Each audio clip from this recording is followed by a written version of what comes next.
So I'm going to begin by just adding that we just concluded the rare earth deal with Ukraine. That's been fully ratified and approved by their legislative branches, and so we appreciate that, and I'll be speaking with the president in a little while, a little bit later, and we appreciate that. But the deal is all now signed up and ratified, and we have access to a massive amount of very, very high-quality rare earth. This morning I'm thrilled to announce that we have reached a breakthrough trade deal with the United Kingdom, incredible country. Today is a victory day for World War II. We won the war together exactly 80 years ago, so there could be no more perfect morning to reach this historic agreement. And it's beautiful weather out. I will tell you that here, beautiful weather. It's so perfect outside. But it's really, in particular, the agreement with one of our closest and most cherished allies.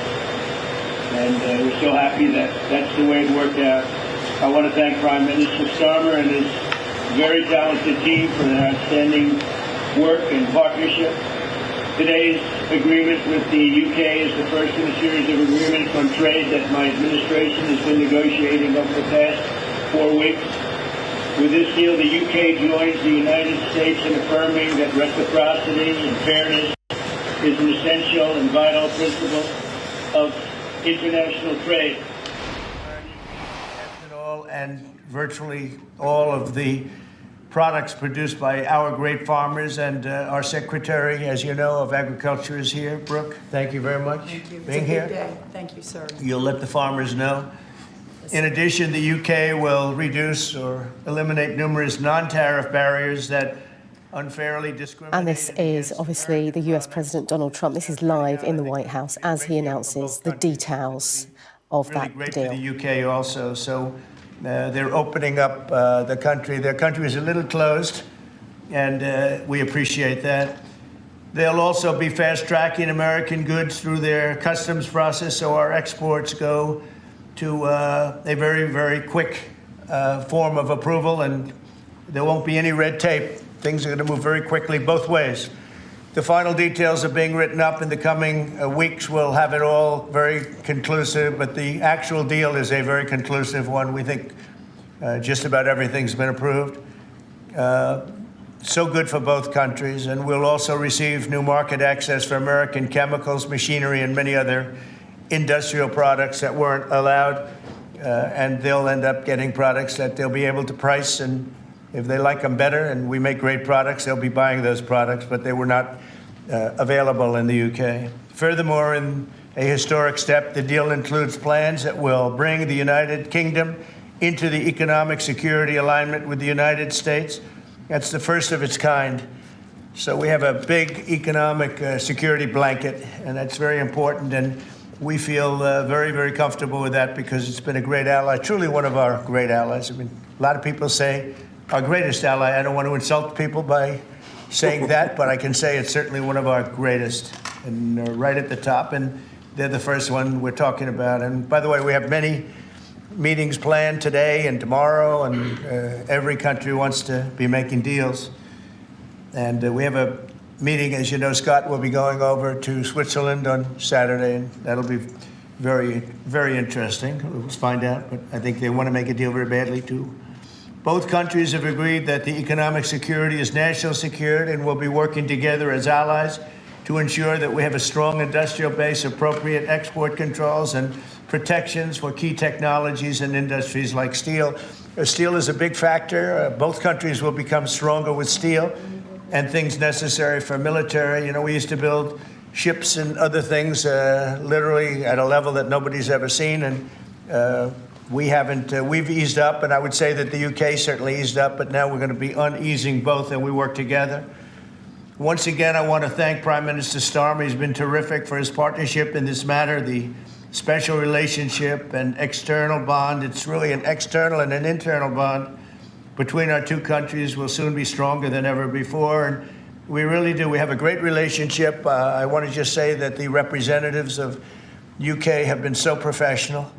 And it's been an honor doing business with all of them, and in particular the Prime Minister. And I'd like to introduce him now to say a few words. Mr. Prime Minister, Please take it away. Thank you, Mr. President, Donald. And this is a really fantastic, historic day in which we can announce this deal between our two great countries. And I think it's a real tribute to the history that we have of working so closely together.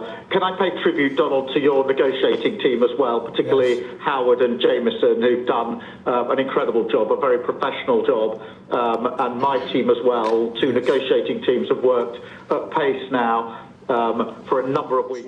Two negotiating teams have worked at pace now for a number of weeks to bring in this deal today. Really important deal. This is going to boost trade between and across our countries. It's going to not only protect jobs but create jobs, opening market access. And as you say, Donald, the timing couldn't be more apt, because not only was it 80 years ago today that victory came for Europe after and at the end of the Second World War, but of course on that day the UK and the US stood together as the closest of allies. And Donald, I think you may or may not know that it was about this time of day, exactly 80 years ago, that Winston Churchill announced victory in Europe, and that led to great celebrations across Europe, across America, but particularly in the United Kingdom.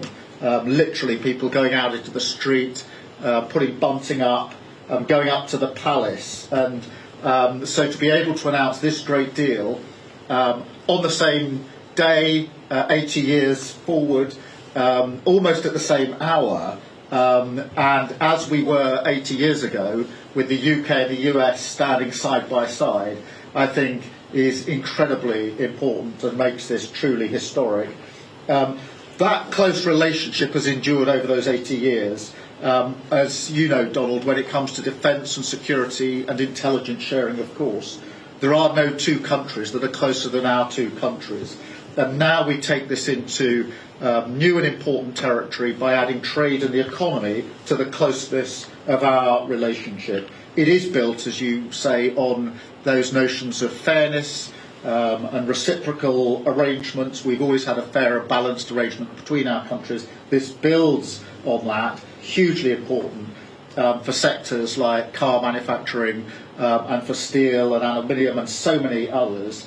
And yes, we can finish ironing out some of the details, but there's a fantastic platform here, including, of course, on the tech side, where I think I'm right in saying we're the only two Western countries with trillion-dollar sectors when it comes to tech. And in the end, it comes down to, as you say, Donald, economic security is national security. On national security, we've been absolutely the closest of allies for so many years, keeping the peace through that close alliance, that friendship. And now we add to that this deal on trade and the economy. And I want to thank you for your leadership on that, Donald, and for the way in which your team have negotiated this. And I'm so pleased that we've got this deal, we've finalised it, and we've built an incredible platform for the future. So thank you so much. Donald, I'm now going to go and do a press conference. I think you have your press in with you, but on the details, I think if you've got Howard, etc., we can deal with that through one of my team. Better relationship than before. You know, I don't know if the media knows, but the US and UK have been working for years to try and make a deal, and it never quite got there. Yeah. It did with this Prime Minister. So I want to just congratulate you. Well, with this President, this Prime Minister, we've managed to achieve what many people have tried to achieve for many years. That's right. And I'm really pleased, and it feels completely historic and on a special 80-year anniversary as well. So, Donald, thank you so much. It's really good to have got this deal over the line. Tribute to both teams, tribute to our countries, and tribute to your leadership. Thank you. Well, it really is a great thing. And you go do your press conference, and I'll see you soon. Maybe speak to you later. But thank you very much. And an incredible thing. I can't tell you that For so many years, even as I sat, everybody talked and talked and talked about a deal with, it just seemed like a natural deal, but it was not done, but now it was done with us. So I feel very proud to have been a part of it. Keir, thank you very much. Thanks, Donald, and we'll speak again soon. Very good. So long. Bye.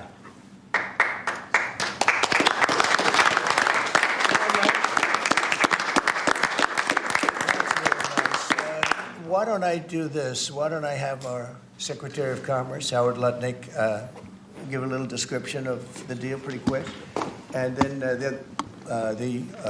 the good side, the very nice side, we'll be speaking about it also, maybe, from so you get a pretty equal. I think it's a very, it's just been a deal that was, we thought, very complicated. It became very simple. It's opening up the country that we really didn't have the kind of access to that I would have thought. I was surprised. I think it's why the deal never got done before. It was, they've been working on this deal for 25 years.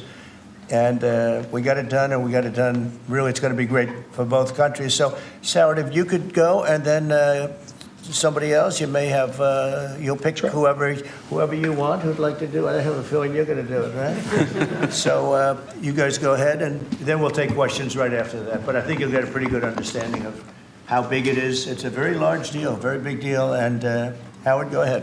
So the UK is the 6th largest economy in the world and the 4th largest that we export to, right? So it's a huge market, a top 10 market. If you remember Liberation Day, they were at 10% because we have balanced trade with the UK, right? They say they have a surplus, but of course that counts gold bullion, which is, so let's just call it balanced trade. So how do you open up a market in balanced trade? People think it's impossible. They've always thought it was impossible until President Trump came on the scene and changed the way things work. So here's what we've got. We've opened up new market access, ethanol, beef, machinery, all the agricultural products. They've agreed to open their markets, and that will add $5 billion of opportunity to American exporters. So the question is, why would they do that now? Because they've never done it before. And we still have our 10% tariff on, which will produce $6 billion of revenue for the United States. So the idea was, how do they keep their jobs, protect their economy, and do the best for their people while opening the market for us? And the way is they studied it, their team was exceptional, and they tried to figure out the markets that they're importing from other people and try to send them over to America. So why were they always favoring others and not us? And what they've done is they've found the ways to do that so that we have new access, right? But the UK workers are protected, and that was the balance. So we did a deal with them in automobiles, and if you're not building here, we charge you a 25% tariff. But the president, and by the way, I want to make this clear, while Jameson and I worked hard, this was the president's deal. And people think, oh, that's not the way it works. If you got to sit next to him, I have the best deal maker to my left. And if you don't think that we take advantage of him calling the prime minister and getting that deal done, you don't understand who's the president of the United States. So he's the closer. He gets deals done that we could never get done because he understands business, he understands deals. And that's why we're here today. So he agreed they could send 100,000 cars into America and only pay a 10% tariff. And that protects their car industry. And remember, we do 16 million cars a year. So this is only like 0.6%. But for the UK auto people, this is tens of thousands of jobs that the president agreed that he would protect for them. So he made that deal. Right? Then steel and aluminum, right? Their steel business has been destroyed like everybody else has been destroyed by people dumping steel into their markets. And British Steel had announced it was closing down. So the British government, as part of this deal, nationalized British Steel, and they're going to match the kinds of models we do. They'll put tariffs on, they'll put quotas on. They want to do it with America so they can be part of the resurgence of steel and aluminum in America, and that saves them, again, thousands and thousands of jobs. So if you go step by step, aero and commercial planes, they sell Rolls-Royce engines to Boeing. We've agreed to let Rolls-Royce engines and those kind of plane parts to come over tariff-free. And what you're going to hear today is there's going to be an announcement in the UK that they are buying $10 billion worth of Boeing planes later today. But I'm going to let the name of the airline announce it because that's theirs to do it. Part of this deal was always to do it together and to do it strong. And you can see the numbers on this board. Everything about this board works exceptionally well for the United States of America. It lays out the plan that you can work with us in autos, you can work with us with aero and commercial, you can work with us in pharmaceuticals if you have a supply chain that is secure and protected in national security. So we feel really good about the deal. You've heard the Prime Minister, he feels really good about the deal, right? And we started at 10% and we ended at 10%. And the market for America is better. And this is a perfect example of why Donald Trump produced Liberation Day. People don't understand he gets things done in a matter of time. This would have taken Jameson and I 3 years, maybe. And instead, we got it done in 45 days, certainly, because we work for Donald Trump. So Jameson, my partner in all this, maybe Jameson, you'd like to talk a little, and then we'll turn it over to the UK. Sure, happy to do that. Everyone has great remarks. I just have to echo the President and the Prime Minister when we talk about VE Day. This is something we've been waiting for decades, and there's no more appropriate day to do this. And when we step back and we look back a few weeks from now or months from now or years from now, we're going to look back at this day and better appreciate the significance, I think.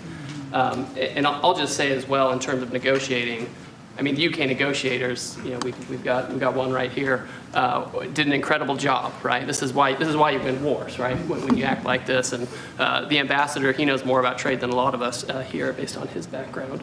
And I would say on this deal, Mr. President, what we've shown is that it is time to change the way we do trade. People said we couldn't do a global tariff. We did a global tariff. They said no one would want to deal with us. People want a deal. They said no one would give offers. You saw that stack of offers I showed you yesterday of all those countries. Said we wouldn't get deals, and here we are with a deal with the 6th largest economy. We've agreed to have fair and reciprocal trade, and we've done it in record time. Thank you very much. Sir. Great job. Thank you, sir. Mr. Ambassador, please. Well, Mr. President, thank you very much indeed in hosting us this morning. And thank you very much indeed also for that very typical 11th hour intervention by you with your phone call to the President, demanding even more out of this deal than any of us expected. So thank you for that. The Prime Minister was delighted, obviously, to take that call late at night. But you took it to another level. And I think the point I would make is twofold. One is that if we're going to rebalance and rebuild international trade in a way that serves all our interests, then we're better doing that together than separately and apart, and that's what we're on a mission to do. But secondly, you've done what you said you would do. You said to the Prime Minister when he came and we visited in the Oval that you would do a good trade deal with the United Kingdom, that you would do it at pace, and that we would be first. And you have delivered that. You know, you've been true to your word. So thank you very much indeed for that. For us, it's not the end. It's it's the end just of the beginning.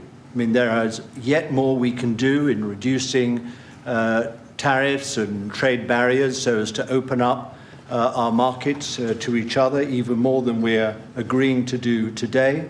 But it also provides us with the platform, the springboard, to do what I think will be even more valuable for both our countries in the future, and that's creating a technology partnership between the United States and the United Kingdom so that we can harness science and technology in order to create future industries and future jobs, and to do that together in the way we work so closely already in the national security and defense area. We can just take that to yet further areas of science, enterprise and endeavour. So we're looking forward to doing that in the coming months.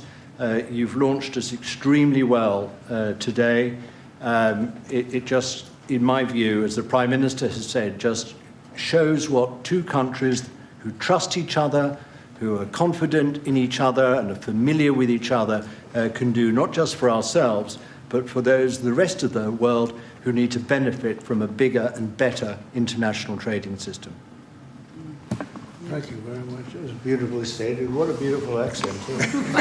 I'd like to have that accent. Thank you. My mother would be proud. Thank you very much. Any questions? James Matthews from Sky News. Yes. Can I ask, why Britain and why now? And you've described this deal as a full and comprehensive deal, and yet we've just heard from Mr. Mandelson, it's the end of the beginning. Clearly, there's much more work still to do. Yeah. With respect, are you overstating the reach and significance of this deal because you're a president who needs a result at a difficult time? I think that it's a great deal for both parties. It's for us. We're opened up. I didn't know how closed it was. Quite closed, the market, as you know, the UK. And it opens up a tremendous market for us. And it works out very well, very well. And a lot of assets. You see the chart, and those are tremendous assets.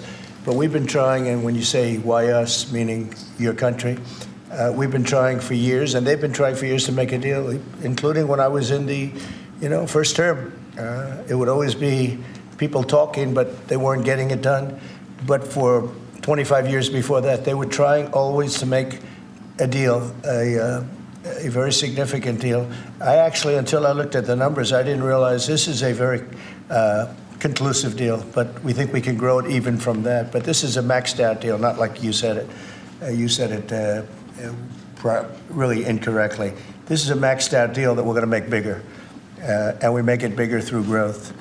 But we have tremendous assets involved. I was surprised to see how big your country is in trade, actually. One of the biggest in technology and so many other things. It's agriculture. I really didn't know. It's, depending on your definition, it's from 4 to 5 to 6. That's pretty big in the world. So I was very impressed by that. But we're going to take it to new levels.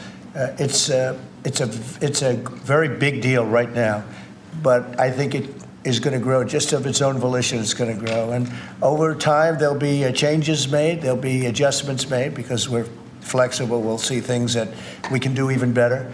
But it's very conclusive, and we think everyone's going to be happy, and the people of your country are going to be very impressed with the result, and they'll be able to buy from more people. They'll be able to price things differently. They'll be able to get some products that aren't available to them now that we make better than anybody in the world.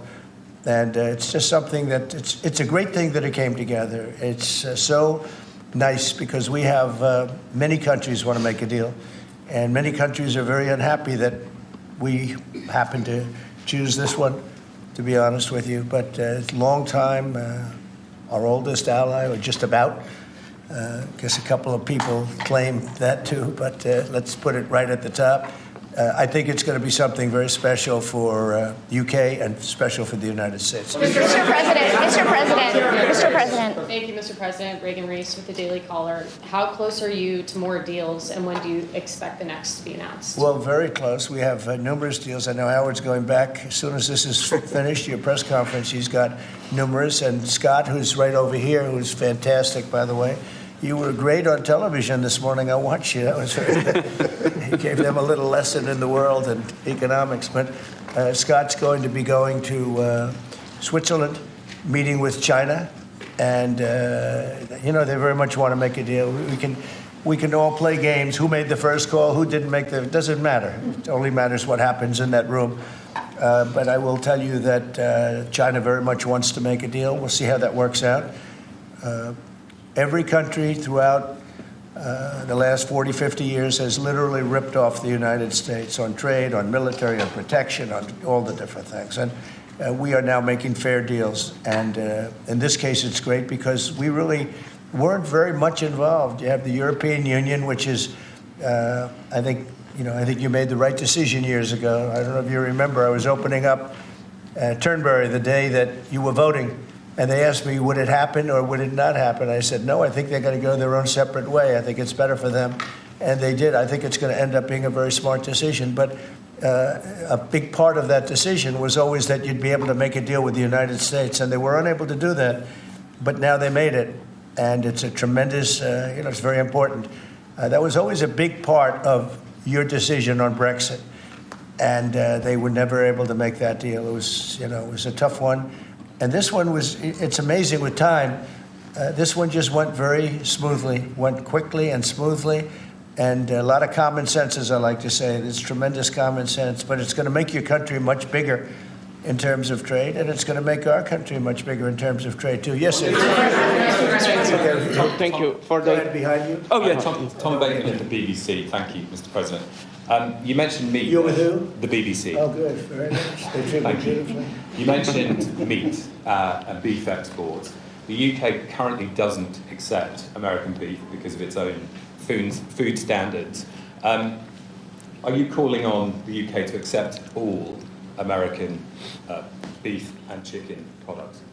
Well, I think they'll take what they want. We have plenty of it. We have every type. We have every classification you can have. As you know, Bobby Kennedy is doing a tremendous job, and he's, I think, probably heading toward your system with no chemical, no this, no that. I mean, I think we're heading that way. It seems to be, and but we have that also. So we're a very big country. We have a lot of beef. We're a very big country, so it'll be great. Yes, yes. You want me to jump in? Yes. Let's talk about American beef really quickly, and it can't be understated. I'm Brooke Rollins, by the way, how important this deal is and what this means to American farmers and ranchers. Specific to the beef, this is going to exponentially increase our beef exports. And to be very clear, American beef is the safest, the best quality, and the crown jewel of American agriculture for the world. So I think a really important part of this deal isn't just the ethanol reducing of tariffs from 19 to 0, which for our row croppers is a huge deal, but also for beef. And as we move forward, I know our incredible trade team is looking at all of the meats, all of the produce, really all of our agriculture exports. And I don't know if there's an industry that has been treated more unfairly and has suffered more than our agriculture industry. So we look forward to, I'll be in the UK on Monday, talking to my counterpart over there for next week, and look forward to moving that out across the country. The president is an I think incredible we can defender say of that we America. have the best in the world, best tractors, the best everything in the world, and they say that our agriculture is, second to none. You understand, and it'll be a great asset. People are going to be able to have options, choice, and they'll have more of it. And that usually means lower prices. How about we'll do you and then you? Go ahead. Question for the Italian TV, Daniele Compatangelo, LA7, TV 2000, Primetime Media. So congratulations for the deal. We'll see a big revenues from the chart. But what's the rest of Europe? It's a victory day, but other European countries, it seems like they're losing the trade. We intend to make a deal with Europe. We have found that the European Union treated us extremely unfairly, very difficult, and hurt themselves in doing so. And they very much want to make a deal. We'll be dealing with them. We are dealing with them currently. So that'll cover pretty much the rest of it. But this was separate because of Brexit in particular. This was a separate deal. It always seems so natural. I mean, all the media would say that this seemed to be like, why did this happen 25 years? Why didn't it happen a long time ago? And it was always amazing to me. Somebody would say, hey, we got to make a deal. We have to make a deal. But this deal just fell into place. The Prime Minister did a fantastic job. His representatives are total professionals, and they got along well, and it just seemed to work. And I think one of the reasons it did is because we blew up the whole system. If we would have just been dealing with you separately or, country by country, we blew up the whole system. It was very fair to very unfair to the United States. And I think because of that, this worked out so nicely, and I'm honored that it was the first deal. Please. Sir, you mentioned... Well, why don't you go in the back, yes. Oh, thanks, sir. I'm with the London Times. I'd say this is a great day for James Bond because now Aston Martins will be available to American buyers. Will it be even better by extending it to film? You've talked about a big tariff on films, and we'd like to know if there'd be relief on British... Well, we're going to have a discussion on that separately, and as you know, we're putting tariffs on that particular film, you said. The movie makers, and we're going to be doing some tariffs to get them because a lot of them have left this country. They all live here, the money comes from here, everything comes from here, but they make them in other countries. So we're going to do something to bring them back, maybe to a large extent, but James Bond has nothing to worry about that, I can tell you. James Bond. And you know, Sean Connery was a friend of mine. Sean Connery was responsible for my getting zoning in Aberdeen. He said, let the bloody bloke build his golf courses. And, you know, I was like 4 years into the process, and it was impossible in Aberdeen. And I don't know, he just stood up one day and he said that. As soon as he said that, I got the approvals in about 2 minutes. So he was a great guy, Sean Connery, and Are you sure if great you're going character. back there later in the year? Are you going, Say back it? are you going to Scotland and to... He was a great guy, Sean Connery, and Are you sure if great you're going back character. there later in the year? Are you going Say back it? Are you going to Scotland and to... Yeah, I will be, sure. It's great. We have a lot of investment over there. We have Turnberry, Aberdeen. We have, as you know, in Doonbeg in Ireland, right on the ocean. They're all in the ocean. I only have interest if they're on the ocean. And we have good investments over there. It's been beautiful. Yes? Mr. President, if the talks go well this weekend between Secretary Bessent and Ambassador Greer with their Chinese counterparts, not preemptively, but if the talks go well, would you then consider lowering the tariff rate on China? Well, it could be. I mean, we're going to see. Right now, you can't get any higher. It's at 145, so we know it's coming down. I think we're going to have a very good relationship. You know, I always got along very well with President Xi. That relationship was greatly disturbed by COVID when COVID came in, but we get along very well now. I mean, the relationship was hurt with a lot of people, a lot of countries when COVID came in. But I think we're going to have a very good relationship. I expect to have a very good relationship with China, Scott. I think it's a very friendly meeting. They look forward to doing it in an elegant way. China, as you know, has a tremendous trade surplus with us, and we just can't have that. And but I think it's going to be very good for both countries. I would like to see China opened. You know, one of the big things here is, and nobody would know this, but the UK was largely closed. It was very much closed to trade, and now it's opened. And a lot of the financial reporters are very happy about that because so much. I listened to them. Well, I hope they get countries opened up, and then you compete on a fair basis. But you can't compete when you're not allowed to go there. China would be the number one example of that. You know, it's very closed. We almost had it last time before COVID, and that didn't work out. But we made a great deal with China. They had to buy $50 billion worth of our food products, and it was a great deal, doing very well for our farmers. And then when Biden came in, as usual, nothing happened. You know, he didn't enforce it, and it got less, and ultimately, you know, destroyed a great deal. That was a great deal. But no, I think that we're going to have a good weekend with China. I think they have a lot to gain. I do think they have far more to gain than we do, in a sense. But we're going to have I think we're going to have a very, very good weekend. Will you speak to Xi after the weekend talks? I might, yeah, sure, depending on what Scott says. We Scott is doing certain countries, and Howard's doing certain countries. I mean, I wish I had like 10 more of each. Then we could do them all at one time. But there will be a time, we'll do a number of them, and then there'll be a time, I think I can say this, Scott and Howard, where we're just going to say, because we understand the countries, we understand what they want, where we're just going to make the deal. In other words, we don't need the country involvement because we've already had it. And we'll say this particular country, which had big surpluses, let's say, we had therefore deficits, that this particular country is going to pay a 25% tariff or a 30% or a 50% or 10% or whatever it may be. I think we should explain it now, Howard. One of the things we did here that we'll rarely do is on cars, we took it from 25 to 10 on Rolls-Royce because Rolls-Royce is not going to be built here.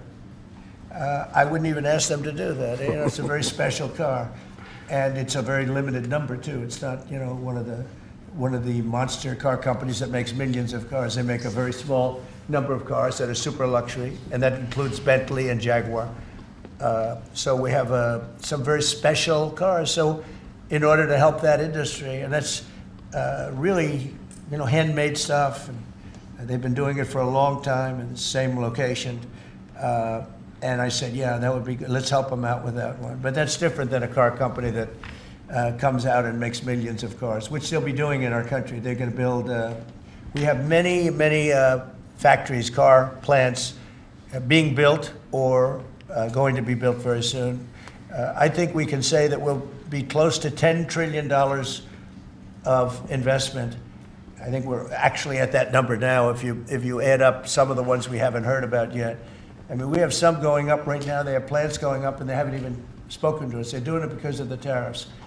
And tariffs have always been used against us, and I never understood. I used to sit back. As you know, China paid hundreds of billions of dollars in tariffs when I was president. But until then, China never paid anything. And, you know, they really did a big number on us from the standpoint of trade. But we are using tariffs now for our benefit. And we have now close to $10 trillion. Think of that, $10 trillion. If you look at the past administration, and we're talking about over, you know, essentially 2 months, because we could say 3, but it took a little while to get the office in perfect shape, right? It took a little while to get things done. But once we started, when you think of that, close to $10 trillion of investment, you've had years where the United States wouldn't do that wouldn't do $1 trillion in a year, wouldn't do anywhere near $1 trillion. We did $10 trillion in 2 months. So it's amazing what's happening. We're getting calls from, and that has to do with chips, has to do with cars. We used to make chips. We had Intel, and we used to make chips. We had a monopoly on chips. Everything was made here. And now, over a period of years, because of presidents that didn't know what they were doing, they allowed that business to be stolen from us. Most of it moved to Taiwan. And you probably were in the same position, right? Because you had a lot of the chip-making capacity, but they moved it in. And if we would have said, that's fine, if you want to move it to Taiwan, that's good, but if you want to sell back into the United States, we're going to put a 50% or 100% tariff on, they would have never left. But we had people sitting here that didn't understand that, and it's too bad. But now they're coming back, because I'm saying it about 40 years too late, but they're coming back. As you know, we have the biggest chip makers in the world spending, in one case, $300 billion, in one case, $500 billion. Same as Apple, and in another case, $200 billion, and we're going to have a large share, very, very substantial share of the chip-making market. You said that this weekend is going to be a friendly visit, but do you expect that it will just be a formality to break the ice, or are they going to get into substantive negotiations? I believe so, yes. I believe it's substantive, yes. I think people like to say, yes, we're having a meeting to meet. Well, we're meeting, so what are we going to do, talk about meeting again? I think it's going to be substantive. I think we can say that, right, Scott? Very substantive. Now, China wants to do something. And look, they have to at this point. You know, essentially, they made $1 trillion a year, and now they have absolutely, you know, no business because of the tariffs. They have no business. And they want to have business, and we want them to have business. We want them to do well. We want them to do very well. So I think it's going to be very substantive. Because business has slowed down, as you mentioned, we're seeing, China. But we're seeing as a result, the ports here in the U.S., the traffic has really slowed, and now thousands of dock workers and truck drivers are worried about their jobs. Yeah, no, that means we lose less money. You know, when I see that, that means we lose less money. Look, China was making over $1 trillion, 1.1 trillion, in my opinion. You know, different numbers from 500 billion to $1 trillion or $1 trillion. I think it was 1.1 trillion. And frankly, if we didn't do business, we would have been better off. Okay, you understand that. So when you say it slowed down, that's a good thing, not a bad thing. But we're going to make it so they can. I'd like to say they can do better, actually, in terms of the bottom line. We'd like to see China opened up so we can compete in China and, you know, give people something that they've never had, you know, access to something. That'd be great for the world. It would be great for our businesses. And I think it would be great for friendship. I really expect a lot of people think I'm a militant guy. I'm really not. I think that trade can bring a greater friendship with China, can be something good. But, you know, one of the things that I know Scott's going to be talking about very high on the list is open up and let our businesses go into China, because when you talk about a closed country, that's a really closed country. And I think it would be great if it was opened up. It would give people a lot of choice and would create a lot of jobs, a lot of everything. So I think it would be a great thing for China. And that's going to be one of the things we'll be discussing, like we discussed with UK. Please. So what does Britain have to do for you to drop the baseline 10% tariff that you're maintaining? Well, I think that's set because that has to do with a lot of different things, including past. You know, there are a lot of past things that we talk. This is very inclusive. We included everything. And that's pretty well said. Yeah, please. Yeah, Mr. President, the 10% baseline tariff remaining in place, is that a template for these future trade deals? You say No. you're going to keep it here. No. Is it going to stay in every case? No, that's a low number. They made a good deal. Some will be much higher because they have massive trade surpluses, and in many cases they didn't treat us right. One thing with UK, they had it, somewhat closed, not like a China as an example, but they always treated us with great respect. They treated us with great respect. The template of 10 is probably the lowest, and therefore they made that deal. But they we've had just a very special relationship with them. Like, I won't do that deal with cars. I mean, unless somebody shows me that there's another kind of a car that's comparable to a Rolls-Royce. And there aren't too many. This is a good commercial for Rolls-Royce. They're going to order a lot of cars. Mr. President, I wonder whether you'd like to buy. I mean, well, the last time this happened, I would be happy to suggest a discount, obviously a very modest discount. We have to protect our profit margins. I've had many of them, actually. The last time that happened, I ended up buying a Tesla. Go ahead. Mr. President. Mary Margaret Olahan with Daily Wire. I had a question about the UK deal today. I heard there was talk that part of the agreement would depend on whether the UK would respect free speech and freedom of religion. I know the VP is really interested in that, talked about that earlier this year. Was there any assurances that you guys got on that front? You want to handle that? Yeah, that was not part of the conversation. Our conversation was an economic conversation from start to finish, closed by the president yesterday. This was a business deal, open their markets, and also protect their workers, grow our markets, and help our workers. This was about business religion. Business is sort of a semi-religion, but not nearly as important. I don't want to get myself into Go ahead, please, in the back. Go ahead. Mr. President, will you be asking China to help you close, the gap between Ukraine and Russia? I think so, yeah. I think it's a natural thing to ask. What do you expect? Sure. I don't know. I think we're making good progress. Fighting is a little bit different than it was. I think if we weren't involved, Russia would be, going at it to maybe get the whole thing. And without our involvement, they'd be able to get it, because we supplied a lot of different things, foolishly. But we've been sort of paid back by doing the rare earth deal that I talked about before. I think that I think that we will be very much involved in trying to get that bloodbath. It's a bloodbath. It's a horrible situation. 5,000. It's really more than that. But it's 5,000 soldiers on average a week, mostly soldiers, are being killed. Young, beautiful people. I mean, they're being killed. I see the satellite pictures coming back, body parts lying all over fields, heads and arms.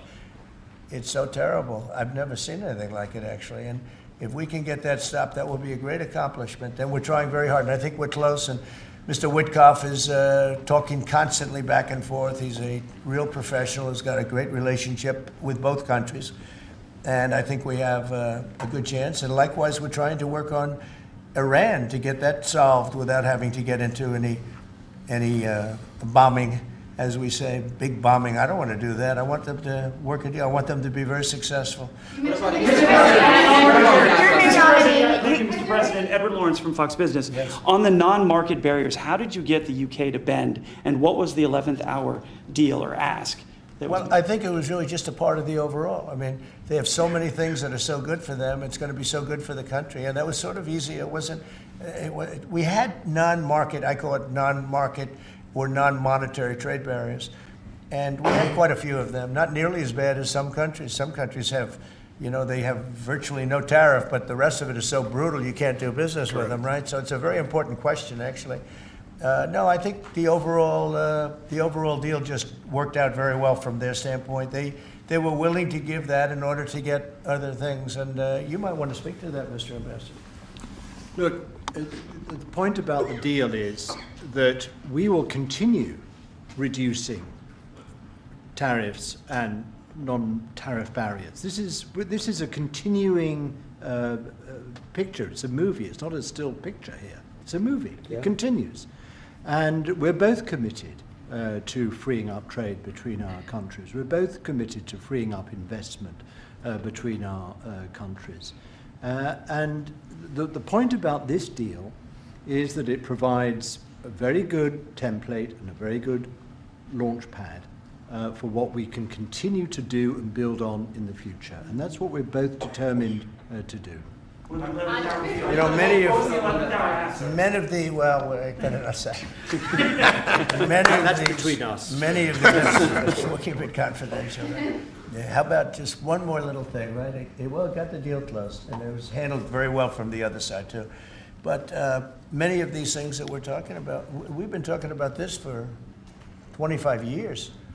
It's hard to explain when, if you weren't sitting behind this beautiful Resolute desk, you just wouldn't get it. I have been hearing about making a deal with UK for 25 years. And especially around the time of Brexit. They wanted to make a deal, so they came out of Brexit and they make a deal, and how natural. And it just couldn't be done. It couldn't be done. Good people. And this is a bigger deal. This is a much bigger, better, stronger deal for both of us than we ever even contemplated before. It's a big deal.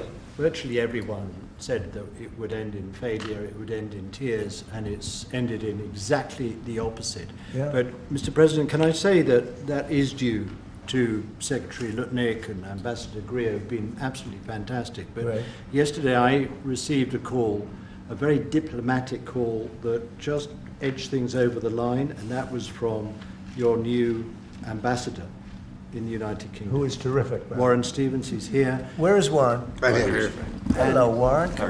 He's flying to London tomorrow night.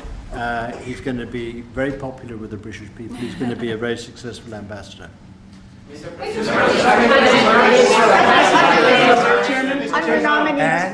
Were you disappointed? And? He's got plenty of cash. That guy's plenty of cash. We need some more big spenders. Yeah, go ahead. Are you planning to meet Ursula von der Leyen? You're going to go ahead, fast. Yes, are you planning to meet Ursula von der Leyen, the president or the European Council anytime soon? Oh, she's so fantastic, right? She's so fantastic. I hope we're going to meet. Yeah, the answer is yes. I saw her a few days ago. And I think that we'll definitely meet, yeah. The European Union is a big thing. They want to make a deal very badly. You know, everybody wants to make a deal. Look, everybody wants to make a deal with the United States, and we're doing that, and we're going to make fair deals. I'm just honored that this was the first one. Go ahead, please. The Federal Reserve Chairman, Mr. President, says that you would have to call him for a meeting. Do you plan to meet with him? I could and what do call you him think for a about? meeting, but it's like talking to a wall. He should be. The Bank of England cut today. Well, the Bank of England cut, China cut, everybody's cutting but him. It's I don't know. We'll see what happens. It's a shame. I call him Too Late, Too Late Powell, that's his nickname, and it's a shame, it's ridiculous. So, meeting, he's always too late. But in this case, it's not going to matter that much because our country is so strong, we're so powerful in terms of economic strength and what we've done, and I'll tell you what, if we didn't have our first term, you wouldn't be. We created things in the first term. We cut more regulations than any president in history. We cut the taxes more than anybody in history. And a very big factor is going to be the tax bill that we have right now, the one big beautiful bill, as we call it, which is all-encompassing, the biggest tax cuts ever in history, bigger than even the first time. And the incentives, even great for the UK, because it'll make us so strong that we're going to be doing more business with you. It's a very important element for taxes, for every aspect, regulation cuts. That bill is, I believe it's the biggest bill of its kind ever in the history of this country. And Speaker Johnson and Leader Thune have done an incredible job. I mean, I'll let you know, we have to get a vote, but we have a lot of support for that bill. And if that happens on top of all of these trade deals that we're doing, this country will hit a point that you better go out and buy stock now. Let me tell you, this country will be like a rocket ship that goes straight up. This is going to be numbers that nobody's ever seen before. That's a very important element of all of this. If we get that, If you don't, and the Democrats are fighting it only because they want to fight. They have Trump derangement syndrome. You know, if it was somebody else, they wouldn't fight. If you had a normal person, if you had some stiff sitting behind you, they'd be fine. But they have Trump derangement syndrome. You know, Senator Schumer's become a Palestinian. Welcome. I don't know when they're going to give him the ceremony, whatever the ceremony may be. It's terrible what's happened to the Democrats. So, very, very important element of everything, of what we're doing, unrelated to today, but related in the sense that we'll do, if that passes, we'll do even more business with the UK. We'll have so much. It's the biggest tax cut in history. It's going to make our country zoom. It's going to be incentive, as you know, with the deduction for, basically for work. You work, you build, you plant, etc., your deduction. It's going to be the biggest, it's the biggest bill of its kind ever passed, maybe the biggest bill ever passed. That's why we call it the one big, beautiful bill. You just announced a new nominee for the U.S. Surgeon General who never finished her residency and is not a practicing physician. So can you explain why you picked her to be America's top doctor? Because Bobby thought she was fantastic. She's highly, she's a brilliant woman who went through Stanford, and as I understand it, she basically wanted to be an academic as opposed to a surgeon. I think she graduated first in her class at Stanford, and Bobby really thought she was great. I don't know her. I listened to the recommendation of Bobby. I met her yesterday and once before. She's a very outstanding person, a great academic, actually. So I think she'll be great. Mr. President, your nominee for U.S. Attorney of D.C., do you have a backup plan if this Senate? Oh, I do, yeah, but he's a terrific person, and he wasn't getting the support from people that I thought. You know, he's done a very good job. Crime is down 25% in D.C. During his period of time. I'm very disappointed in that, but I have so many different things that I'm doing now with the trade. You know, I'm one person. I can only I can only lift that little phone so many times in a day. But we have somebody else that will be great. I just want to say Ed is unbelievable, and hopefully we can bring him into, whether it's DOJ or whatever, in some capacity, because really outstanding. To me, it was disappointing, I'll be honest. I have to be straight. I was disappointed. A lot of people were disappointed. But that's the way it works sometimes, you know. That's the way it works. And he wasn't rejected, but we felt it would be hard. And we have somebody else that we'll be announcing over the next 2 days who's going to be great. With companies like Ford and Mattel recently saying they're going to raise prices on certain products, how long do you think the American public is going to be patient and wait for you? Well, I think they're saying that just to try and negotiate deals with me. Okay? They're not. Look, tariffs are the most misunderstood thing maybe in any form of business, anywhere in business. Oftentimes the country picks them up. Oftentimes the company picks it up. The people don't pick it up. Okay, the people don't pick it up. And if Ford did that, they wouldn't sell any cars. And if Mattel, I don't know, I'm not so sure. They also said they're the only country I've heard. They said, well, we're going to go counter. We're going to try going someplace else. That's okay.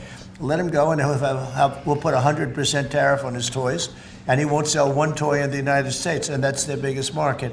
I heard that. I mean, I watched this guy talking about how I'm going to go counter. I said, well, I wouldn't want to have him as an executive too long. The Ford people I know very well. What they're doing is negotiating with us by saying that. But we don't think that's going to happen. Look, I put out a truth today, and it said that gas is down, gasoline is down, energy is down, groceries are down, eggs are down. I mean, eggs, thank you very much, but eggs are down. When I came in the first week, you guys hit me with eggs. I said, what the hell happened with eggs? Eggs were up like 170% and going up, and they said don't order any for Easter. And we were thinking about ordering plastic eggs like everybody was doing. And Brooke did a fantastic job, agriculture. Brooke did a fantastic job. And we had hundreds of thousands of eggs out here on the lawn just 2 weeks ago at Easter. But you take a look at the cost. Energy's down. Even interest rates are down. Now, if the chairman of the Fed, Jerome, if he would lower interest rates like China did, like I think UK did, but like numerous other countries have done, it's like jet fuel. It'd be great. But he doesn't want to do it. I think he doesn't want to do it. Probably he's not He's not in love with me. I think that's right. It's sort of a crazy reason, but that's the way life is. Anybody in his position would be like, it would be like jet fuel.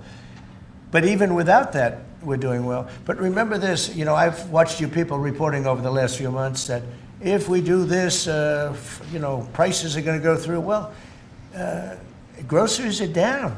All of this stuff is down. Lumber is down. Oil is gone to, I mean, we have that thing broke 60, right? $60 a barrel. And $1.98, $1.99 in some cases. And heading in that direction. No, I think it's been amazing, actually. You know, and what that's good for, it gives the consumer more money, and it gives them a better life. Because we just came out of the worst inflation, in my opinion, in the history of our country. They say 48 years. But Biden really screwed it up. He screwed up energy, and he also he spent too much money. He was spending it on, you know, Green New Scam. And that's like throwing the money. See that beautiful window behind? Take money, throw it right out that window, because it's the same thing. He just he spent $10 trillion. He wasted it. Not only was it bad, it was a negative. It wasn't even like it helped a little bit. It was a real negative. And then on top of it, they let 21 million people into our country without any identification, anything. Just let them in. It's very, very sad. Well, we'll do one or two more. $1.99 gas, $1.99 gas. Violence in India and Pakistan. Go ahead. Who are you with? I'm with the Daily Telegraph. You know me from another place. I do. How concerned are you about the UK's reliance on China? Chinese money in the money markets, Chinese exports. We're not concerned. Is that something that came up in discussions? I'm not concerned about anything. If I was, I wouldn't even be here right now. If I was concerned about anything, and it wouldn't be that, but I wouldn't be here right now. No, we're not concerned. We're going to have, I believe, a very good relationship with China, and a fair relationship, and it'll get bigger and it'll grow. It'll grow. As an example, if they open up the country, that'll be the best thing China ever did for itself. They don't know that yet because, you know, it's been a different system. But that'll be the greatest thing that ever happened to China. The people will be happier. They'll buy for less.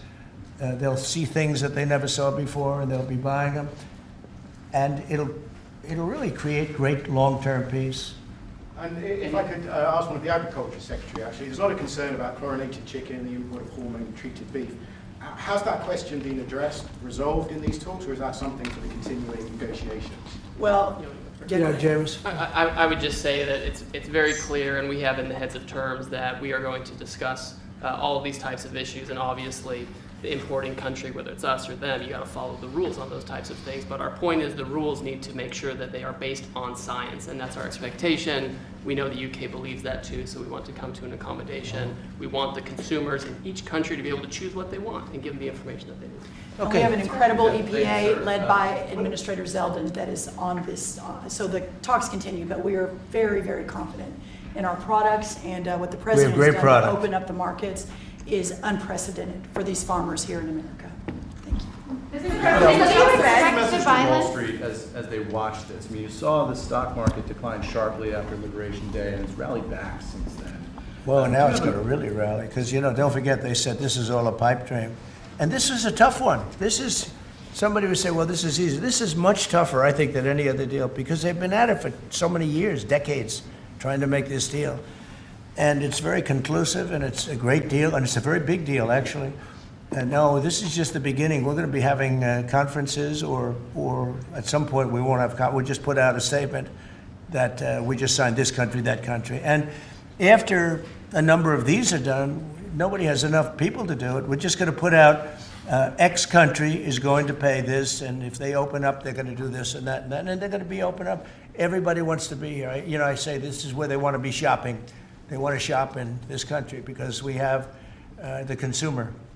And we have the consumer like nobody else. And, you know, if this country went bad, the whole world would go bad. But we really saved it from going bad. Yeah, please. No, can I ask you about the air traffic control issue? Are you looking at getting new software, new equipment? I'm glad you asked me about it, because I'm just going to be talking to now with the heads of the airlines and everything else. So I was all set before we had the rigged election to give out a brand new gorgeous system to one company that was going to do the whole thing, one of the best companies in the world that you know very well. You know, there are 3 or 4 of them that do it. And when they took over, Buttigieg, who has no clue, he drives to work on his bicycle with his, in all fairness, with his husband on the back, which is a nice, loving relationship. But he didn't have a clue.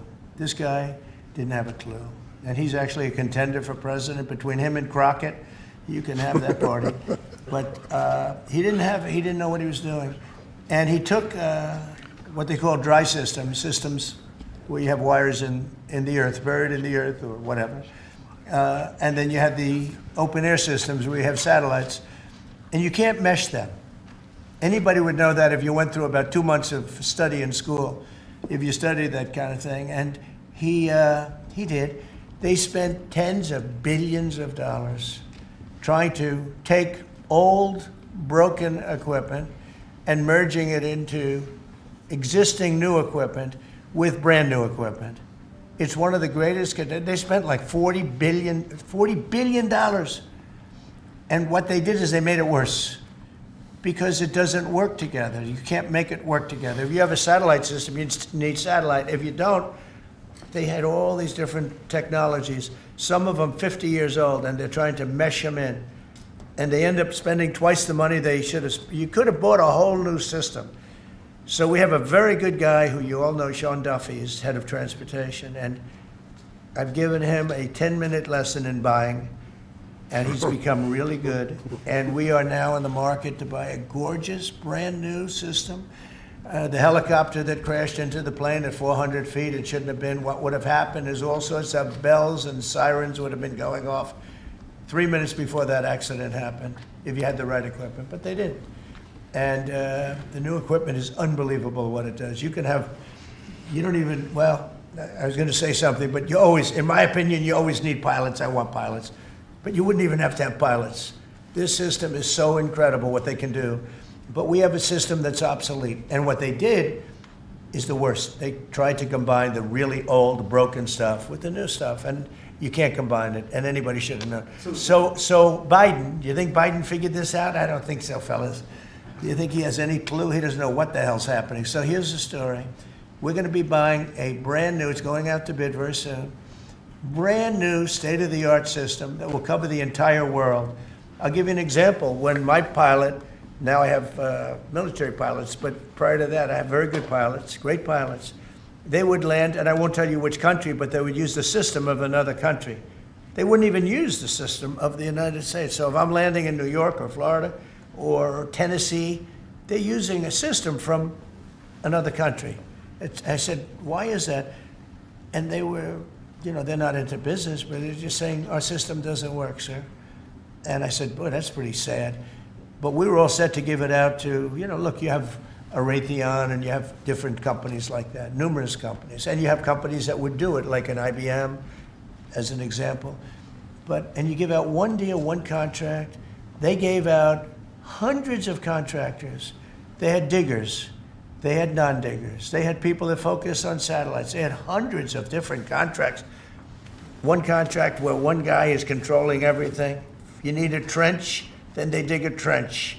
But if you don't dig the trench, they don't blame you. What happens is you don't dig it, then they say, we want a cost overrun. Now, we have it all set, and we're going to be doing it. We would have done it, except that the election took a little strange turn. But the second one didn't. That was too big to rig. Thank you very much, everybody. Thank you, guys. Thank you, Mr. Thank you, guys. Thank you.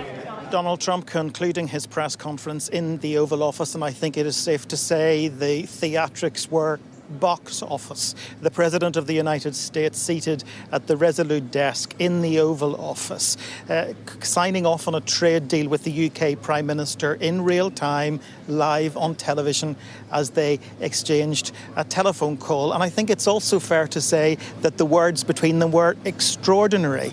Both men sharing their sense of patriotism by noting that this agreement has been struck on the 80th anniversary of Victory in Europe Day. UK.